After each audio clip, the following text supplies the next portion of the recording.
Travel with ജ്യോതിസിൻ്റെ ഒരു പുതിയ വീഡിയോയിലേക്ക് എല്ലാവർക്കും സ്വാഗതം.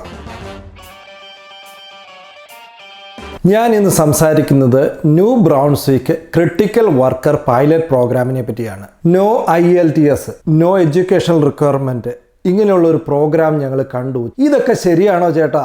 ഇങ്ങനെയൊക്കെ കാനഡയിലേക്ക് വരാൻ പറ്റുമോ?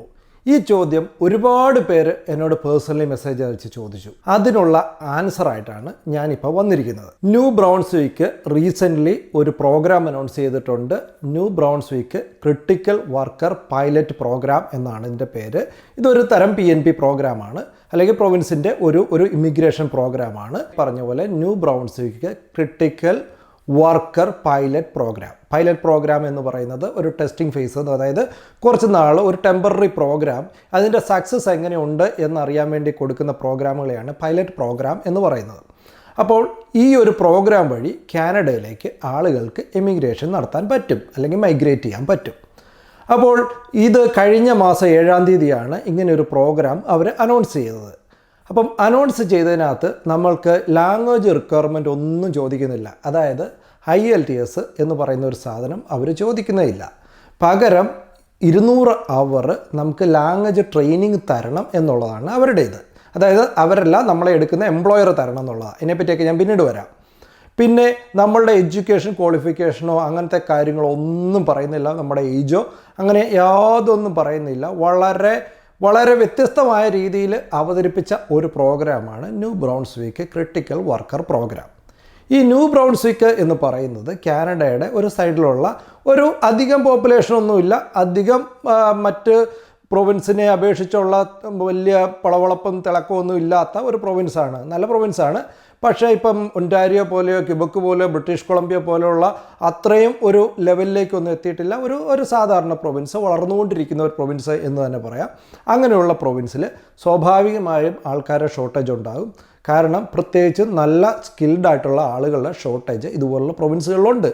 കാരണം ഇപ്പോൾ ടൊറൻറ്റോയിലോ വാൻകൂവറിലോ മോൺട്രിയലിലോ അല്ലെങ്കിൽ വേറെ ഏതെങ്കിലും സിറ്റിയിലുള്ള നല്ല സ്കിൽഡുള്ള ആളുകൾ സാധാരണഗതിയിൽ ന്യൂ ബ്രൗൺസ്വിക്കിലേക്ക് പോകാൻ ആഗ്രഹിക്കുന്നില്ല. കാരണം ഒരുപക്ഷെ ജീവിത സൗകര്യങ്ങളുടെയൊക്കെ കുറവ് മുഖാന്തരമാകാം എന്ന് ഞാൻ വിചാരിക്കുന്നു. കാരണം പൊതുവെ ആരും ന്യൂ ബ്രൗൺസിലേക്ക് പുതിയതായിട്ട് പോയതായിട്ട് കേട്ടിട്ടില്ല, അല്ലെ പിന്നെ ഏതെങ്കിലും ഫൈനാൻഷ്യൽ റീസൺ കൊണ്ടാകാം.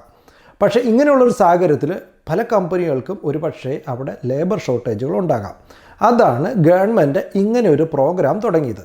അതിനുവേണ്ടി അവർ ചെയ്തേക്കുന്നത് ഒരു 6 കമ്പനികൾക്ക് തൊഴിലാളികളെ വിദേശത്ത് നിന്ന് റിക്രൂട്ട് ചെയ്യാനുള്ള സംവിധാനം ഒരുക്കുകയാണ് ചെയ്യുന്നത്. ഞാനിപ്പം ഈ വീഡിയോയുടെ ഡിസ്ക്രിപ്ഷനിൽ കൊടുത്തേക്കാം, അല്ലെങ്കിൽ ഇതിൻ്റെ ഇപ്പോൾ ഈ സ്ക്രീനിലും കൊടുത്തേക്കാം ഏതൊക്കെ കമ്പനികളാണ് ഇതിനു വേണ്ടി യോഗ്യത നേടിയിട്ടുള്ളതെന്ന്. ഈ 6 കമ്പനികളെന്ന് പറയുന്നത് ഇതിനു മുമ്പുള്ള കാലത്ത് ഇമിഗ്രേഷൻ്റെ കാര്യത്തിൽ വളരെ നല്ല രീതിയിൽ പ്രവർത്തിക്കുന്ന കമ്പനികളും ഈ ബ്രൗൺസ്വിക്കിനെ സംബന്ധിച്ച് വളരെ കീ ആയിട്ടുള്ള കമ്പനികളുമാണ് ഈ 6 കമ്പനികൾ. ഈ 6 കമ്പനികൾക്ക് ഏതെങ്കിലും രീതിയിൽ ലേബർ ഷോർട്ടേജ് ഉണ്ടെങ്കിൽ എംപ്ലോയീസിനെ വിദേശത്ത് നിന്ന് റിക്രൂട്ട് ചെയ്യാൻ പറ്റുന്ന ഒരു സാഹചര്യത്തിലേക്ക് കൊണ്ടുവരാൻ വേണ്ടിയാണ് ഇങ്ങനെയൊരു പ്രോഗ്രാം ഇപ്പോൾ ഇത് ചെയ്തിരിക്കുന്നത്. അപ്പോൾ അതിനകത്ത് നിന്ന് ഈ നമ്മളെ ഒരു എംപ്ലോയർ സെലക്ട് ചെയ്ത് കഴിഞ്ഞാൽ ആ എംപ്ലോയർ നമുക്ക് 200 അവർ ട്രെയിനിങ് കൊടുക്കണമെന്നും അതുപോലെ തന്നെ ന്യൂ ബ്രൗൺസ്വിക്കിൽ സെറ്റിൽ ചെയ്യാനുള്ള എല്ലാ സൗകര്യങ്ങളും ബാക്കിയുള്ള കാര്യങ്ങളും ചെയ്തിരിക്കണം എന്നുള്ളതാണ് ഈ ഒരു പൈലറ്റ് പ്രോഗ്രാമിൻ്റെ ഇത്. അത് മുഖാന്തരം നമ്മൾ ഈ പൈലറ്റ് പ്രോഗ്രാമിലേക്ക് സെലക്ട് ആയാൽ നമുക്ക് കാനഡയിലേക്ക് PR-ഓടുകൂടി വരികയും ചെയ്യാം, ഇവിടെ സുഖമായി ജീവിക്കുകയും ചെയ്യാം. ഇതാണ് ഈ പ്രോഗ്രാമിൻ്റെ സാരാംശം. ഇത് ഉള്ള പ്രോഗ്രാം തന്നെയാണ്. ഇതിൻ്റെ ഡീറ്റെയിൽ ഞാൻ ഈ വീഡിയോയുടെ ഡിസ്ക്രിപ്ഷനിൽ അവരുടെ ഔദ്യോഗിക വെബ്സൈറ്റിൽ നിന്ന് തന്നെ ഉള്ള ഡീറ്റെയിലിൻ്റെ ലിങ്ക് ഞാൻ കൊടുത്തേക്കാം. നിങ്ങൾക്ക് ആര് വായിച്ചു നോക്കിയാലും നിങ്ങൾക്ക് മനസ്സിലാകുന്നതാണ്. പിന്നെ ഇതെങ്ങനെ അപ്ലൈ ചെയ്യണം എന്ന് ചോദിച്ചാൽ ഇത് ആ കമ്പനികളാണ് തീരുമാനിക്കുന്നത് ആരെ സെലക്ട് ചെയ്യണം, എങ്ങനെ കൊണ്ടുവരണം എന്നുള്ള കാര്യത്തിൽ. അപ്പോൾ നിങ്ങൾക്ക് ആകെപ്പാട് ചെയ്യാൻ പറ്റുന്ന ഒരു കാര്യം, ഈ കമ്പനികളുടെ വെബ്സൈറ്റിൽ പോയി അതിനകത്ത് കരിയർ എന്ന് പറയുന്ന ഒരു ഓപ്ഷൻ കാണും. അതിനകത്ത് ഏതൊക്കെ വേക്കൻസികൾ ലിസ്റ്റ് ചെയ്തിട്ടുണ്ട് അതൊക്കെ അറിയാൻ പറ്റും. അവിടെ പോയി അപ്ലൈ ചെയ്ത് നോക്കുക. പിന്നെ റെപ്യൂട്ടഡ് ആയിട്ടുള്ള വെബ്സൈറ്റുകളുണ്ട്, ലിങ്ക്ഡിൻ, ഇൻഡീഡ്, ഇങ്ങനെയുള്ള വെബ്സൈറ്റുകളൊക്കെ ഉണ്ട്. ഈ വെബ്സൈറ്റിൽ പോയി ഈ കമ്പനി സെർച്ച് ചെയ്ത് നമ്മുടെ പ്രൊഫൈൽ വെച്ച് അപ്ലൈ ചെയ്ത് നോക്കുക. പക്ഷേ ഇത് അപ്ലൈ ചെയ്യാം എന്ന് മാത്രമേ ഉള്ളൂ. കമ്പനികളാണ് അൾട്ടിമേറ്റ്ലി തീരുമാനിക്കുന്നത് ഒരാളെ കൊണ്ടുവരണോ വേണ്ടയോ എന്നുള്ളത്. പക്ഷേ ഇതൊക്കെ കേട്ട് കഴിയുമ്പോഴത്തേക്ക് നമ്മൾ വിചാരിക്കും ഇത് ആർക്ക് വേണേലും അപ്ലൈ ചെയ്യാമല്ലോ, നാട്ടിലുള്ള ആർക്ക് വേണേലും, പ്രത്യേകിച്ച് എഡ്യൂക്കേഷൻ ക്വാളിഫിക്കേഷൻ ഇല്ലാത്തവരോ അല്ലെങ്കിൽ ഒരു 10ാം ക്ലാസ് പാസ്സായവരോ അല്ലെങ്കിൽ കാര്യമായ ലാംഗ്വേജ് സ്കില്ലൊന്നും ഇല്ലാത്തവർക്കൊക്കെ അപ്ലൈ ചെയ്യാമല്ലോ എന്ന് വിചാരിക്കും. അതേ, ആർക്ക് വേണേലും അപ്ലൈ ചെയ്യാം. പക്ഷേ കമ്പനികളുടെ അവസ്ഥയും കൂടെ ഒന്ന് ആലോചിക്കണം. ഈ കമ്പനി നിങ്ങളെ ഒരാളെ ഇവിടെ കൊണ്ടുവരണമെങ്കിൽ അവർക്ക് അത്ര പൊട്ടൻഷ്യൽ ഉണ്ട് എന്ന് തന്നെ മനസ്സിലാക്കിയിട്ടായിരിക്കാം. പ്രത്യേകിച്ച് ഇത് നല്ല നല്ല കമ്പനികളാണ്. ഈ 6 കമ്പനികളിലെ പലതും വളരെ റെപ്യൂട്ടഡ് ആയിട്ടുള്ള, ഈ മേഖലയിലെ റെപ്യൂട്ടഡ് ആയിട്ടുള്ള കമ്പനികളാണ്. ആ കമ്പനി ഒരാളെ കൊണ്ടുവരണമെങ്കിൽ അവർക്ക് അത്ര സ്കിൽഡ് ഉണ്ട് എന്ന് തന്നെ ഉറപ്പ് വരുത്തിയിട്ടാണ്. സാധാരണ ഒരു ജോലിക്കാരനാണെങ്കിൽ അവർക്ക് ഈസി ആയിട്ട് കാനഡയിൽ നിന്ന് തന്നെ റിക്രൂട്ട് ചെയ്യാൻ പറ്റും. ഈ ഒരു ബുദ്ധിമുട്ടിലൂടെ ഒന്നും കടന്നു പോകേണ്ട ആവശ്യമില്ല. അപ്പോൾ നിങ്ങൾക്ക് നല്ല ക്വാളിഫൈഡ് ആണെങ്കിൽ മാത്രമേ ഒരു പക്ഷേ ഈ ഒരു പ്രോഗ്രാമിൽ സെലക്ട് ആകാൻ പറ്റുള്ളൂ.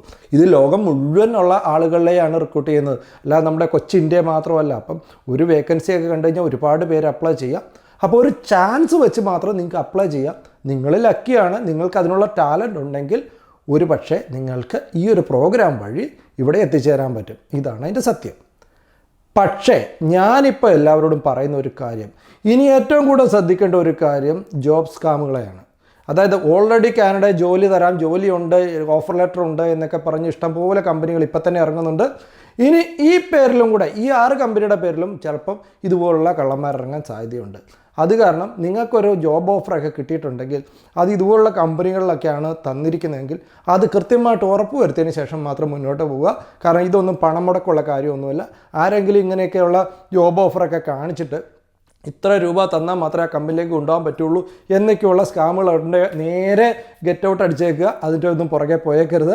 ഇതൊക്കെ വളരെ ട്രാൻസ്പെറൻ്റ് ആയിട്ടുള്ള പ്രോഗ്രാമാണ്. അതൊക്കെ സ്റ്റാൻഡേർഡ് കമ്പനികളാണ്. അവരെയൊക്കെ അവിടെ വഴിയൊക്കെ നമുക്ക് റിക്രൂട്ട് ചെയ്യുമ്പോൾ നമുക്ക് പ്രത്യേകിച്ച് പണമൊന്നും വലിയ ഏജൻറ്റുമാർക്ക് കൊടുക്കേണ്ടതൊന്നും വരികയില്ല. ഇതിനകത്ത് ഏജൻറ്റുമാരുടെ ഇടനിലയോ കാര്യങ്ങളോ ഒന്നുമില്ല. അത് കാരണം നിങ്ങൾക്ക് ജോബ് സ്കാമിൽ ഒരു കാരണവശാലും ആരും ഉൾപ്പെട്ടേക്കരുത്, അല്ലെങ്കിൽ ആരും അതിൻ്റെ പുറകെ പോയേക്കരുത്. നിങ്ങളുടെ പണം നഷ്ടമാകും. അപ്പോൾ ഞാനീ പറഞ്ഞു വന്നത് ന്യൂ ബ്രൗൺസ്വിക്കിൻ്റെ ക്രിട്ടിക്കൽ വർക്കർ പൈലറ്റ് പ്രോഗ്രാമാണ്. ഇതൊരു ചാൻസ് വെച്ച് മാത്രം അപ്ലൈ ചെയ്യാമെന്ന് മാത്രമേ ഉള്ളൂ. നോ IELTS, നോ ക്വാളിഫിക്കേഷൻ എന്നൊക്കെ പറഞ്ഞു കഴിഞ്ഞാൽ ചാടി ആൾക്കാർ ഓടി വന്ന്, പ്രത്യേകിച്ച് യൂട്യൂബേഴ്സ് ഇങ്ങനെ ഇതുണ്ട്, ഇത് ആർക്കും അപ്ലൈ ചെയ്യാമല്ലോ, നാളെ മുതൽ ന്യൂ ബ്രൗൺസ്വിക്കിൻ്റെ പ്രോഗ്രാമിന് എന്നെ സെലക്ട് ചെയ്യും എന്ന് വിചാരിച്ച് നോക്കിയിരുന്നാൽ പലപ്പോഴും നമുക്ക് നിരാശ മാത്രമായിരിക്കും ഫലം. പക്ഷേ നിങ്ങൾക്കൊരു ചാൻസ് വെച്ച് നിങ്ങൾക്ക് അപ്ലൈ ചെയ്ത് നോക്കുക. നിങ്ങൾ ലക്കിയാണെങ്കിൽ ഒരു പക്ഷേ നിങ്ങൾക്ക് കാനഡയിലേക്ക് എത്തിച്ചേരാൻ പറ്റും.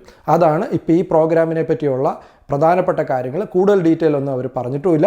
അപ്പോൾ ഇതിനെപ്പറ്റിയുള്ള നോർമൽ ന്യൂസ് കാര്യങ്ങൾ, അതിൻ്റെ പ്രസ് റിലീസ് എല്ലാം ഡിസ്ക്രിപ്ഷൻ ബോക്സിൽ കാണാൻ പറ്റും. അപ്പോൾ നിങ്ങൾക്ക് തന്നെ കയറി വായിച്ചു നോക്കിയാൽ ഏകദേശം കാര്യങ്ങൾ മനസ്സിലാകും. ഇതുപോലുള്ള പുതിയ പ്രോഗ്രാമുകളുടെ വിശേഷങ്ങളുമായി വീണ്ടും വരാം. അതുവരെ ബൈ ബൈ.